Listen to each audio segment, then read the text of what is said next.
If you haven't heard about Anchor, it's the easiest way to make a podcast. Let me explain.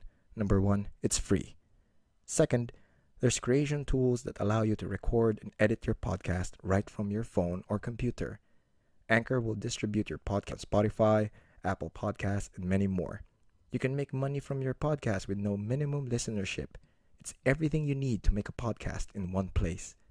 Download the free Anchor app or go to anchor.fm to get started. ANCHOR.fm. And let's go. 3, 2, 1. What's up, everybody? This is Franco. And for today, we are going to discuss mixed martial arts. Mixed martial arts, popularly known as MMA, is one of the faster growing sports in any sporting industry. You've probably watched a few fights or a few MMA bouts on the UFC, in the URCC, Bellator.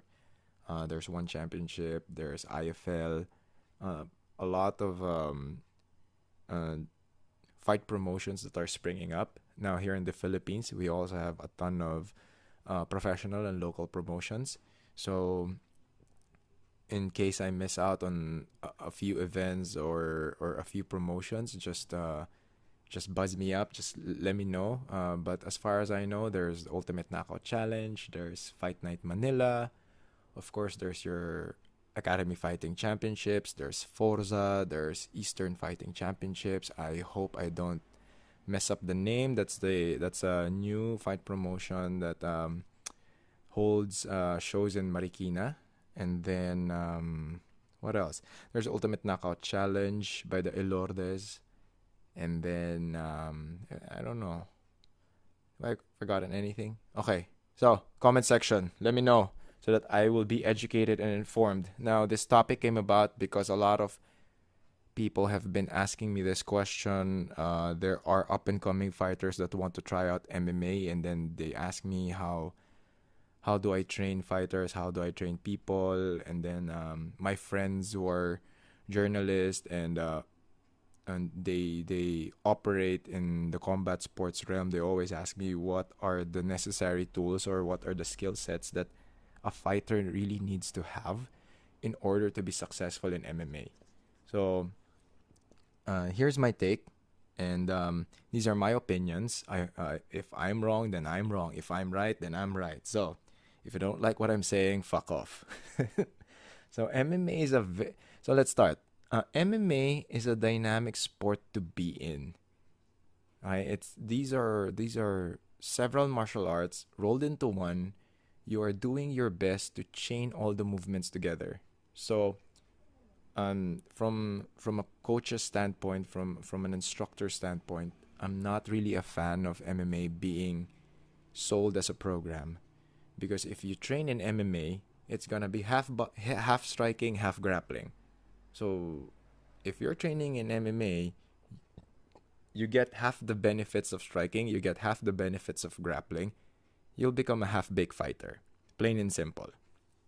When someone decides to train or be in MMA, that person should have done some traditional martial arts before. That individual should have come from a striking background or a grappling background. They decide to go MMA. It's just about adding skill sets. Because when you say mixed martial arts, these are like two or three martial arts rolled into one, executed in a chained motion or in a chained fashion. Um, hindi siya madaling gawin.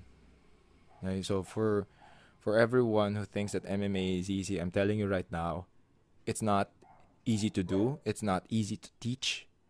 There are only a few people like in the world, more so in this country, that are qualified. Well, at least in my opinion, are qualified to teach MMA. Um, Now, for those who want to try it out, for upcoming fighters, for coaches that want to build a pool of fighters that they will promote, they will mentor or they will develop. These are like my top three skill sets that you have to learn, you have to teach, you have to develop in order to become a full MMA fighter. So before we begin, let's break down MMA into two big categories. So you have your striking, you have your grappling. Okay, so for your striking, you have your boxing, your Muay Thai, your kickboxing, your Sanda, your Wushu, your Taekwondo, your Karate. Okay, if there are other striking arts that I don't know, please let me know. Put them in the comment section, message me, or send me a link. I'll go check them out so that, um, I like learning new things. Now, when you go to your grappling, you have your judo, you have your wrestling, you have your jiu-jitsu, you have your sambo. Uh, what else? What else? What else? I think we can put a little bit of pancration there. So, I mean, these are your submission grappling components. So now these are your two major categories of MMA. You subdivide MMA into these two categories. You have to learn both. You have to be proficient at both. In 21st century landscape, hindi pwedeng striker ka lang. Hindi pwedeng grappler ka lang. If you're a one-dimensional fighter, you will not be successful. Okay? Not unless you're a specialist. Like right now, we have Damian Maya. Damian Maya is a high-level jiu-jitsu guy. He wins majority of his fights with submissions. And recently, he just defeated Ben Askren, who's also a specialist in wrestling. And we all know how that turned out. If you watch the fight, Damian Maya looked like a striker in front of Ben Askren. Ben Askren couldn't strike for shit. And he ended up submitting Ben Askren and winning that fight. Now, going back, being a one-dimensional fighter will not make you successful. It will probably win you some fights, but it will not make you a successful fighter, more so a champion. Okay, so you need the striking component because you have to work with your hands and your feet. In as much as 80-90% of fights end on the cage, on the ropes, they end on the ground, 100% of fights start standing up. If you don't know how to punch, if you don't know how to kick, you will die. Now, when the fight does end up in the ground, your grappling component of training, right, the whole aspect of ground fighting will take care of itself. It will help you fight off your back. It will help you fight being on top.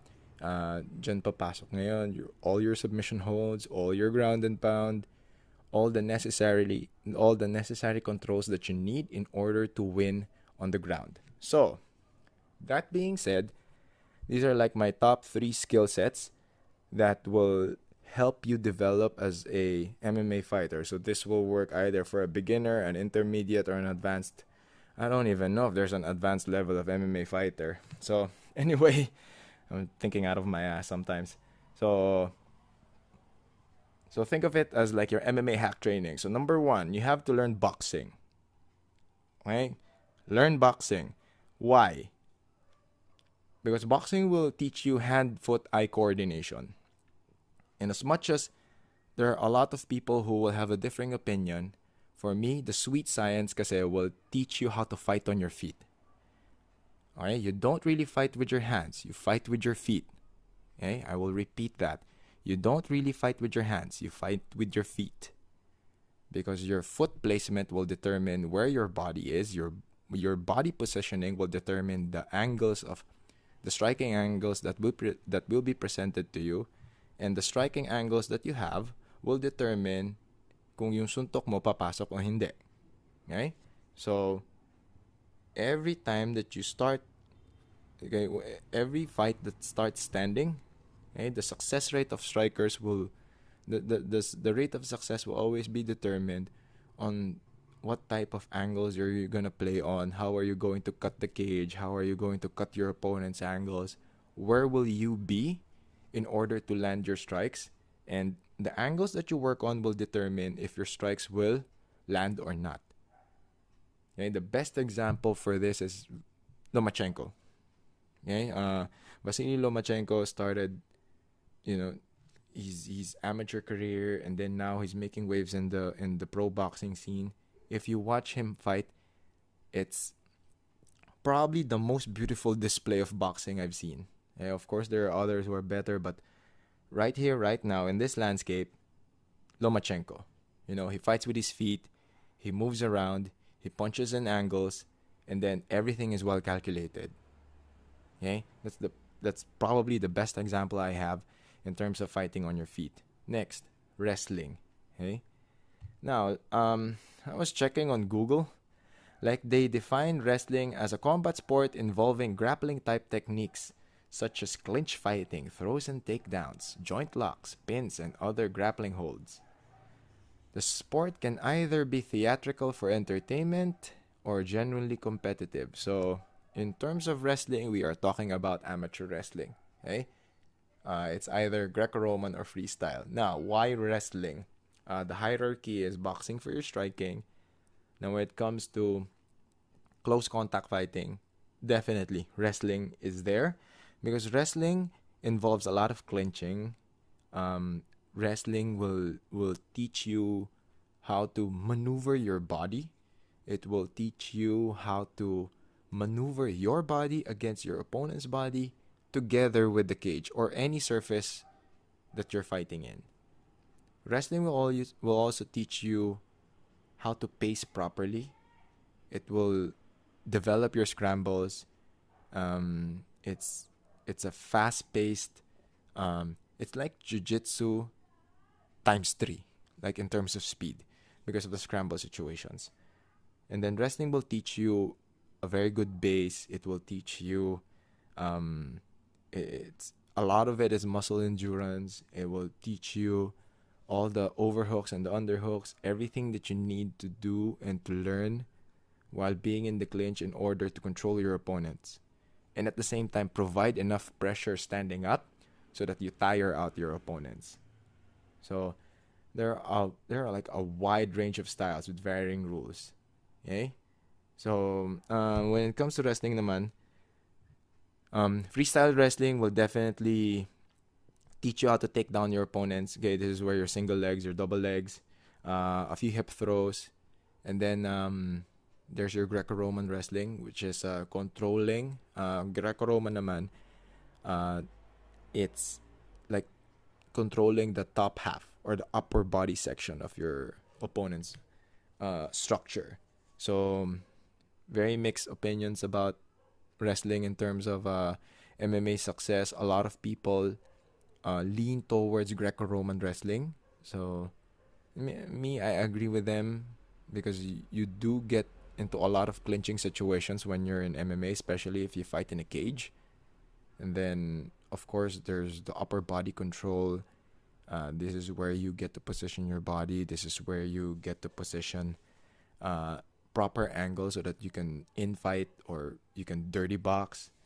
And then your freestyle part naman, it will come into play if you are going to take the person down. So this is where your Ben Askrens, your Khabib Nurmagomedov, Tyron Woodley, Darren Till. If you see them fight, they all go for Kevin Gastelum. Kevin Gastelum loves double legs. Who else? Woodley always capitalizes on the clinch. If you get into a clinch with Tyron Woodley, because Tyron Woodley naman kasi is a very power puncher. Kamaru Usman thrives in the scrambles. He will always get close to you, go for underhooks, pin your body against the cage, tire you out. Who are other really good wrestlers? Well, John Jones has a very good control of the cage because of his wrestling. And then you have Daniel Cormier. Daniel Cormier has a lot of highlight reel single leg takedowns. Like, he will hoist them up in the air and throw them upside down. And then, so that's about it. The list goes on. And then, so you have boxing, you have wrestling, and the third one is jiu-jitsu. The birth of MMA, the evolution of martial arts into MMA came about because of jiu-jitsu. So you go back to UFC 123, there's Royce Gracie beating like fighters from different martial arts who are like double or triple his body weight. So I couldn't emphasize enough on learning jiu-jitsu if you are going to fight in MMA, because this is where you will be able to everything that you learn in wrestling, all the scrambles, all the situational stuff that will be present during a wrestling scramble in MMA, you will be able to finish with jiu-jitsu. So if you end up in the scramble, you get the person's back. You go to a scramble, you get to someone's side mount. Nag-scramble kayo, you end up in mount. How to finish? Those positions will either be by strikes or through submissions by jiu-jitsu. Okay? Or jiu-jitsu submissions.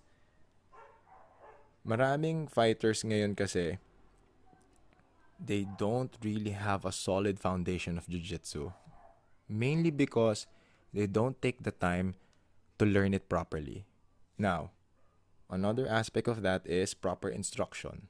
Akala nila if you just watch a YouTube clip, if they see it on TV, if they see someone else do it, they think that they could mimic the moves and then they think they'll be successful. That is a very wrong mindset to be in. So, for future MMA fighters, learning jiu-jitsu is a process. You have to be patient. You have to admit that you don't know anything. And you have to admit to yourself that it will take some time to learn jiu-jitsu. So, I've refereed so many MMA fights. I've judged a lot of MMA events, and ang dami ko nakitang, like, I've seen so many scrambles wherein a fighter could have finished the fight had he known how to control the opponent, had he known how to finish a submission. Okay? So, eto, like, let's see what Wikipedia or Google has to say about Jiu-Jitsu. Brazilian Jiu-Jitsu is a martial art and combat sport system that focuses on grappling with particular emphasis on ground fighting. Not really much of a definition. Now, the way I see it, Jiu-Jitsu is learning leverage. And then when you learn leverage, you convert it into either a pin or a manipulative position wherein you could finish off by a submission. So let's put that into context. So when you learn jiu-jitsu, you learn the concept of leverage. When you learn the concept of leverage and you use it against an untrained opponent or someone that you are more, how do I put this? You are more proficient at, the rate of conversion of your success is much, much higher than your opponent. Okay? So, when you learn jiu-jitsu, you learn leverage, then you convert that leverage into a submission. The idea of learning jiu-jitsu is to be able to get a fight into the ground and then to be able to control your opponents on the ground. This is something that I don't see MMA fighters are doing right now. Once they get to the ground, nagmamadali silang lahat. They're all in a rush, they're all hurrying to go for that sub. What happens is they're missing that crucial step. When you get someone to the ground, you have to pin them down first. When your opponents are pinned down, you have absolute control. You can take your time to finish a submission. Okay? So, high-level jiu-jitsu guys who compete in MMA, you see them, you watch them, they're very methodical, they're very patient because they're confident. Okay? What most MMA fighters now lack is patience. They think that time's running out, they have to hurry, they have to rush. Always remember, when you're rushing things, you will end up compensating. When you end up compensating, you will miss a few steps. When you miss a few steps, you will not succeed. So yung mga nagmamadali during scrambles, biglang lulundag sa likod, they didn't put their hooks in, hindi sila naka-seatbelt, or they get someone, they take someone down, and then they scramble right away. They don't go for a crossface. They don't put downward pressure. They don't control the hips. They don't control the legs. They end up losing the position simply because nagmadali sila. So I hope coaches or fighters who are going to listen to this will take into consideration that there's a process. There's a process you have to undergo, and you have to be patient with it. You have to be able to understand the various positions that you will be in an MMA fight so that you have a better absorption of the things that you have to do. Kasi, sayang na-take down mo na. Diba? Nasa ilalim ka na, nasa ibabaw ka. Diba? You're able to take your opponents down, nasa ibabaw ka na. Tapos, wala. You won't be able to convert. Why? Because you're getting tired just squeezing the guy on the ground when you should be holding, you should be pinning, you should be using your body as leverage to put downward pressure to pin him. So pag napin mo na siya, let your opponents carry your weight, and then you get downward strikes. Now, I don't know. There's probably a better way of explaining this. We'll get to that later on. Pero what these three skill sets, okay, these three skill sets are going to tell you is these are the foundational moves. These are the foundational concepts that you have to learn in order to be successful or at least call yourself an MMA fighter. Hindi pwedeng, lumalaban po akong MMA. Anong ginagawa mo? Nagbo-boxing lang. Paano pag tinake down ka? Ay, hindi. Tatayo lang po ako. Or ano ba yung mga naririnig ko dati? Muay Thai ako dati. Sabi ko, okay, very good. Sige. Pagka nag-training, lumaban ka na ganito, paano pag nakalaban mo wrestler? Ay, hindi. Kakontrahin ko na lang po. Diba? That's, for me, people have to do away with that. Dapat, you learn how to strike. Someone takes you down, you know how to sprawl. You're a striker, someone decides to go for a clinch, dapat hindi mo sasabing, iiwasan ko na lang or hindi na lang ako pupunta doon. Hindi eh. Hindi mo alam kung gaano kagaling yung kalaban mo eh. Hindi mo rin alam kung ano yung skill set niya eh. Hindi mo rin naman alam kung ano yung hindi mo rin alam kung yung pang-counter mo effective. Malalaman mo na lang pag nakalaban ka na. So, I hope there's I'm making sense here, and so let's stop it at that muna. So again, basic 3 skill sets. So you have your boxing, you have your wrestling, you have your jiu-jitsu. Now, the kickboxing, the Muay Thai, the other kinds of martial arts, of course, these are interchangeable. Bahala na kayo what you want. But for me, successful MMA fighters, they learn how to strike with their hands. They learn how to fight with their feet. So that's boxing. They know how to fight within the clinch. So how do you get into a more advantageous position in the clinch? You learn wrestling. And then when the fight goes to the ground, how to pin, how to control, and then how to isolate and manipulate the body is your jiu-jitsu. So, that's it for now. We'll go to another topic later on. Let me know what you think, and I hope, something like this provides value to whoever is listening, and we'll look for another topic to discuss. We'll probably discuss a few fights. I'll probably have one of my friends and have a conversation with them. But for now, that's what Coach Franco says. Bye-bye.